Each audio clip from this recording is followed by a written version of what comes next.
کیسر روم کے دربار میں ایک بڑی مشہور روایت ہے کہ جب اس کے پاس نبی پاک صلی اللہ تعالیٰ علیہ وسلم کے نبوت کے بارے میں اطلاع پہنچی تو اس نے کہا یہاں کوئی سردار ہونا ہے عرب کا تو لاؤ، تو ابو سفیان کو لے گئے۔ تو ابو سفیان اس وقت مسلمان نہیں تھے، کہتے میں نے پوری کوشش کی کہ کسی طریقے سے انہیں نبی پاک علیہ السلام کے بارے میں کوئی ایسی بات بتاؤں کہ معاذ اللہ ان کا ذہن بگڑے۔ ابو سفیان کہتے ہیں میں نے بادشاہ سے کہا، میں نے کہا بادشاہ ایک عجیب بات بتاؤں تمہیں؟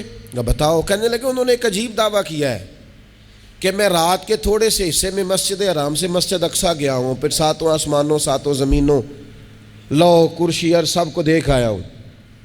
اب اس دور میں جو بندہ اونٹ کی سواری پر یا گھوڑے کی سواری پر مسجد حرام سے مسجد اقصیٰ جانا چاہتا تھا اسے 2 مہینے لگتے تھے، اور یہاں قرآن کہتا ہے لیلن، پوری رات نہیں، رات کا بھی تھوڑا سا حصہ۔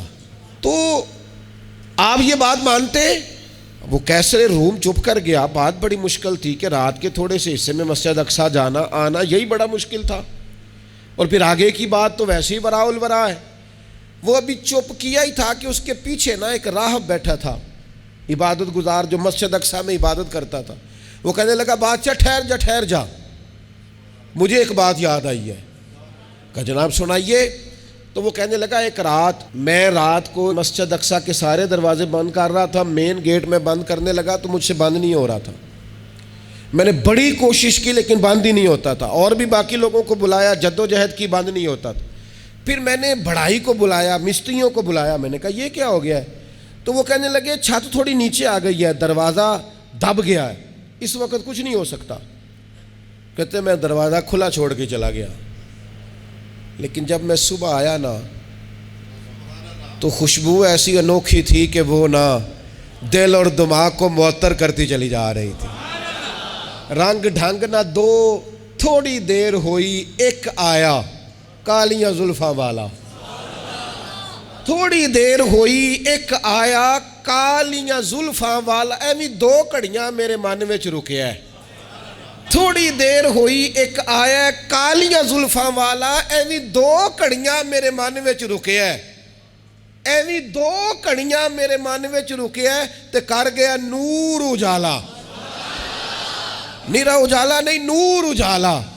تھوڑی دیر ہوئی ایک آیا کالیاں زلفاں والا، 2 گھڑیاں میرے من وچ رکیا ہے تے کر گیا ہے نور اجالا۔ عرصہ ہوا طیبہ کی گلیوں سے وہ گزرے تھے، اب تک ان گلیوں میں خوشبو ہے پسینے کی۔ کہا اتنی خوشبو، اتنا انوکھا انداز۔ اور پھر میں نے اچانک نظر کی تو مجھے وہاں جانور کے بندنے کے آثار بھی نظر آئے، اور پھر جب میں اندر گیا تو میں وہ رعنائی بتا نہیں سکتا بادشاہ کیا تھی، اور حال یہ تھا کہ اب میں نے دروازہ بند کیا ہے تو دروازہ بھی آرام سے بند ہو گیا۔ وہ گڑبڑ نہیں تھا، وہ کسی روکنے والے نے روکا تھا۔ وہ کیوں رکا تھا؟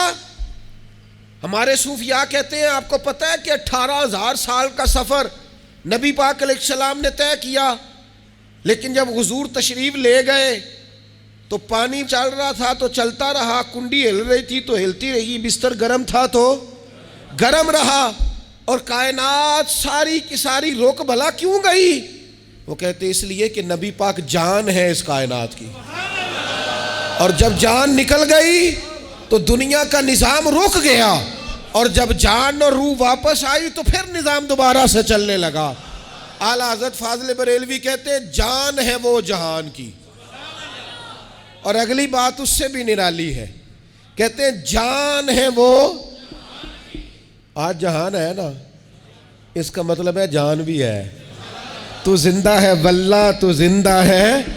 کہتے ہیں جان ہے وہ جہان کی، اور جان ہے تو جہان ہے، اگر جان ہے تو جہان ہے، کروں تیرے نام پہ جان فدا، نام بس ایک جان 2 جہاں فدا، میرا 2 جہاں سے بھی نہیں جی بھرا، میں کروں کیا کروڑوں جہاں نہیں۔ عزیز دوستو، وہ کہنے لگا، شخص کہنے لگا میں نے وہ رات ساری دیکھی ہے، یہ جو کہہ رہے ہیں وہ مسجد اقصیٰ آئے تھے، بادشاہ مجھے قسم ہے اللہ کی وہ آئے تھے، وہ 2 گھڑیاں میرے من وچ رکے ہیں، وہ کر گئے نور اجالا۔ ابو سفیان کہتے ہیں جس بات پر میں انہیں گڑبڑ کرنا چاہتا تھا ان کی تصدیق تو بغل سے نکل آئی۔ سبحان الذی اسریٰ بعبدہ۔